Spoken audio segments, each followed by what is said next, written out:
Hey guys, in this video, I will show you how to trade futures on Coinbase. Alright, so let's begin with the video. So in order to do it, you first need to come to Coinbase.com. So in the web browser of your choice, you just have to type this URL that says coinbase.com/advancedtrade. Once done, you will be landed on this type of page, where you will be able to see the Coinbase advanced features like spot futures, perpetual, and etc. So here you need to click on the futures, and then it will show you the perks and benefits of trading futures on Coinbase over here.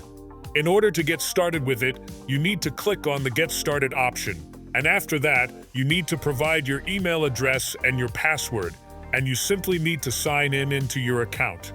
You can even click on the Explore Futures Trading, and over here, you will be able to see this advanced feature by Coinbase.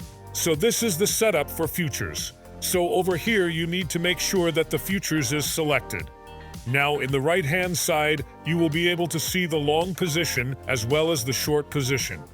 Here you can set the limit price and then enter the amount after that. With the help of your own future trading skills, you can start using the futures option on Coinbase.com. So that's basically how you can trade futures on Coinbase. So that's all for this video. Consider subscribing if you find it helpful, and I'll catch you in the next one. Thanks.